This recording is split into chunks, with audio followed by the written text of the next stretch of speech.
చాలామంది ఇన్వెస్టర్లకు వాళ్లే అతిపెద్ద శత్రువు అని చెప్తే నమ్ముతారా? 365 డేస్ ఫినాన్షియల్ ఇంటెలిజెన్స్ ఛాలెంజ్కు తిరిగి స్వాగతం. ఈరోజు మనం జాన్ బోగెల్ రాసిన the little book of common sense investing అనే అద్భుతమైన పుస్తకం గురించి తెలుసుకుందాం.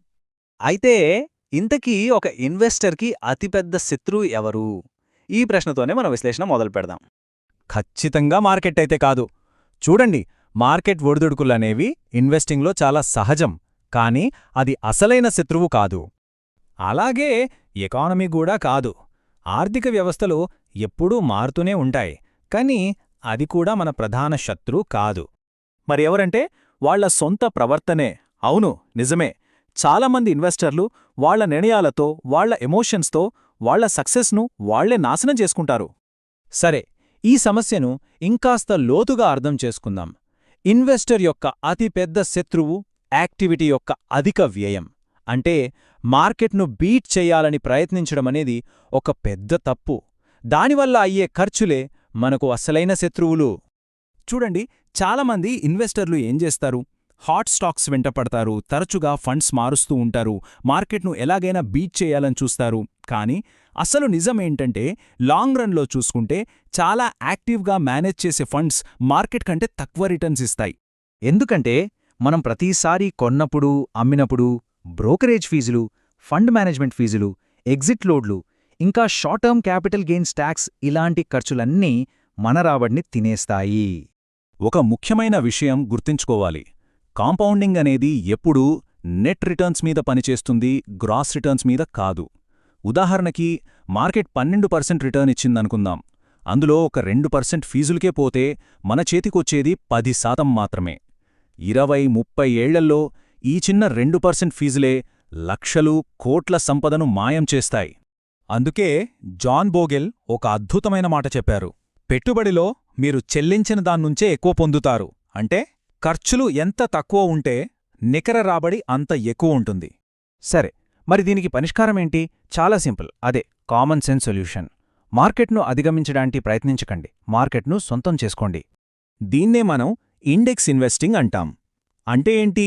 సింపుల్.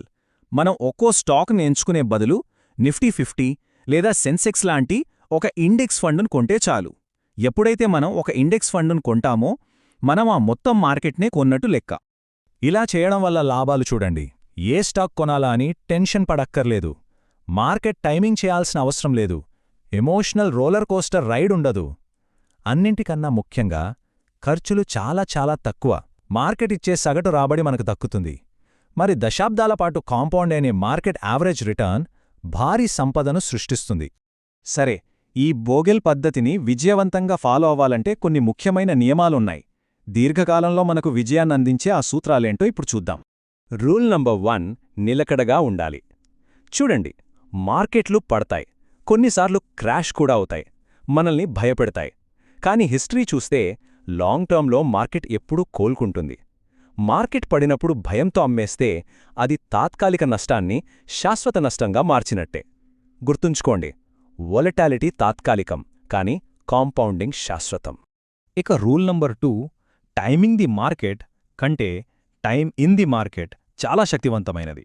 అంటే మార్కెట్ ఎప్పుడు పడుతుందో, ఎప్పుడు లేస్తుందో అని అంచనా వేయడం కంటే మార్కెట్లో వీలైనంత ఎక్కువ కాలం ఉండటం ముఖ్యం.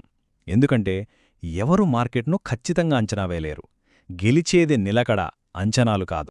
3వ నియమం, సంక్లిష్టత కంటే సరళతే ఉత్తమం. ఇన్వెస్టింగ్కు 50 స్టాకులు కొనాల్సిన పనిలేదు. రోజూ వాటిని చూస్తూ ఉండాల్సిన అవసరం లేదు. కావలసిందల్లా క్రమశిక్షణ, ఒక ఆటోమేటెడ్ ఎస్ఐపి, ఒక తక్కువ ఖర్చు ఇండెక్స్ ఫండ్, అంతే. నిజం చెప్పాలంటే సంపద సృష్టించడమనేది చాలా బోరింగ్ ప్రాసెస్, కానీ ఆ బోరింగ్ పద్ధతే చాలా శక్తివంతమైనది.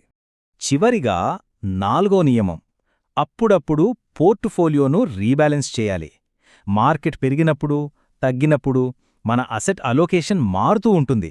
దాన్ని మళ్లీ మన అసలు ప్లాన్కు తగ్గట్టుగా సర్దుబాటు చేయడమే రీబ్యాలెన్సింగ్. ఇది రిస్క్ను కంట్రోల్లో ఉంచడానికి చాలా ముఖ్యం.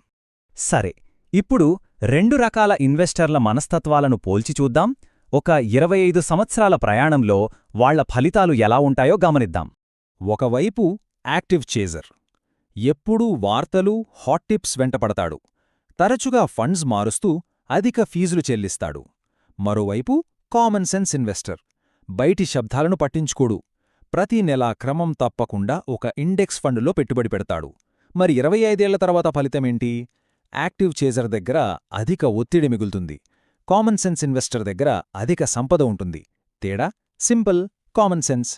సో ఈ విశ్లేషణ నుండి మనం నేర్చుకోవాల్సిన కీలక పాఠాలు ఏంటంటే, మార్కెట్ను సొంతం చేసుకోవాలి, దాని వెంట పడకూడదు, పెట్టుబడి ఖర్చులను వీలైనంత తక్కువగా ఉంచుకోవాలి, తరచుగా ట్రేడింగ్ చేయకూడదు, దీర్ఘకాలం పాటు ఇన్వెస్ట్ చేసి ఉండాలి, మార్కెట్ను టైం చేయడానికి అస్సలు ప్రయత్నించవద్దు, కాంపౌండింగ్ శక్తిని ఏ ఆటంకం లేకుండా పనిచేయనివ్వాలి.